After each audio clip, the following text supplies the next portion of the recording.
विद्यापति की राधा वंदना को पढ़ चुके हैं। अब हम श्री कृष्ण के प्रेम जो राधा के प्रति थे, राधा की वंदना विद्यापति ने बड़ी अच्छे तरीके से कहा है। अब इसमें श्री कृष्ण के द्वारा विद्यापति ने राधा के प्रति प्रेम का उदाहरण दिया है। जहाँ जहाँ पद जुग धरई तहीं तहीं सरुरु झरई, जहाँ जहाँ झलकाए अंग तहीं तहीं बिजुरी तरंग, के हेरल के अपूरब गोरी पठली ही मदि मोरी, जहाँ जहाँ नयनन विकास ततहीं कमल प्रकाश, जहाँ लघु हास संचार ततहीं अमी विथार, जहाँ जहाँ कुटिल कटाक्ष ततहीं मदन सर लाख, हेरत के धनी थोर के अब तिन भुवन अघोर, पुन किए दर्शन पा अब मोर ई दुख जाब, विद्यापति कहे जान के तो गुण देव आनी। शब्दार्थ के बारे में कुछ जानकारी कर लेना चाहिए। पद जुग माने होते दोनों पैर, धरई माने होते धरती, और तही माने होते वही, सर रूह माने होते कमल, जरही माने होता है झरते, झलकाए माने होते झलकते या चमकते, शरीर, अंग, अंग माने शरीर, बिजली तरंग माने बिजली की चंचल प्रकाश, की माने वह होता है, की माने क्या, गलत, की माने क्या होता है, हेरल माने होता है देख, गौरी माने गौर या वंदना, सुंदरी माने होता है गौर या सुंदरी की वंदना, पठली माने होता है बैठ गई या घुस गई, ही मदि माने होता है हृदय में, मोरी माने होता है मेरे, लघु माने होता है मंद, हस माने होता है हंसी, अमी माने होता है अमित, और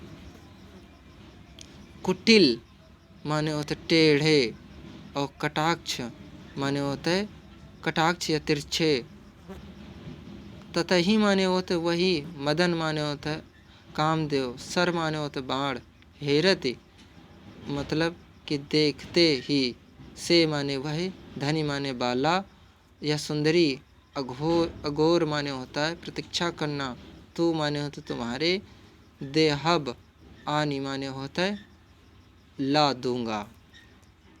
संदर्भ में यहाँ पर लिखना है पहले की तरीके, पूर्वत की तरीके। संदर्भ प्रस्तुत आदिकालीन कवि विद्यापति द्वारा रचित जो उनकी विद्यापति पद्मावली से उद्घृत संकलित है। प्रसंग प्रस्तुत पद में कवि ने राधा के प्रति श्री कृष्ण के प्रेम और राधा के अपूर्व सौंदर्य का वर्णन किया है। कवि कहते हैं, हिंदी व्याख्या, कवि कहते हैं कि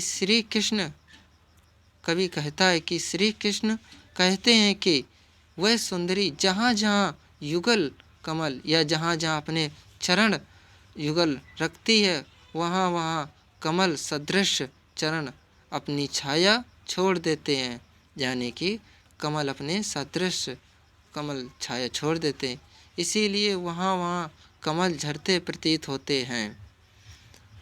जहाँ उनके अंग झलकते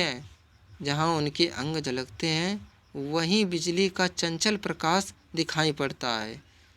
मैंने उस अपूर्व सुंदरी का दर्शन क्या किए, वह तो मेरे हृदय में समा गई। उसकी दृष्टि जहाँ जहाँ पड़ती है, यानी उसकी जहाँ जहाँ नज़र पड़ती है, वहीं वहीं कमलों की कांति प्रसारित हो जाती है। उसके हास्य यानी उसके मंद हास्य का, यानी उसकी धीमी मुस्कान या हंसी से जहाँ जहाँ संचारण होता है, वहीं वहीं अमृत फैल जाता है। जहाँ जहाँ वह अपनी कटाक्ष दृष्टि से देखती है, वहीं कामदेव लक्ष्य बाण निबंध हो जाते हैं। तीनों लोक उसकी प्रतीक्षा में उस सुंदरी के दर्शन मुझे थोड़े ही होंगे, फिर उसका दर्शन मैं किस प्रकार कर सकूँगा। मुझे तो अब वियोग के दुख में ही मृत्यु को प्राप्त होना है। कवि विद्यापति जानबूझकर कहते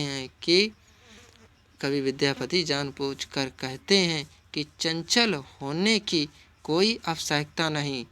तुम्हारे गुण उसे फिर तुम्हारे पास ला देंगे, यानी कि तुम्हारे गुण फिर उसके पास ही ला देंगे। काव्य सौंदर्य के अगर बारे में लिखना है तो पहले यहाँ कविवर विद्यापति ने श्री कृष्ण के मनोवांछित चंचलता का चित्रण किया है। दूसरे यहाँ पर कवि ने राधा के सौंदर्य के साथ साथ परोक्ष रूप से श्री कृष्ण के गुणों का भी दर्शाया है, यानी कि श्री राधा जी के बारे में भी बताया, उनके सौंदर्य के बारे में और गुणों के बारे में, श्री कृष्ण के बारे में भी दर्शाया है। भाषा विद्यापति की मैथिली है। गुण माधुर्य, शब्द शक्ति, लक्षणाएं, शैली वर्णात्मक है। रस श्रृंगार, छंद गेय पद है। अलंकार जहाँ जहाँ बार बार शब्द आ रहा है, तहीं तहीं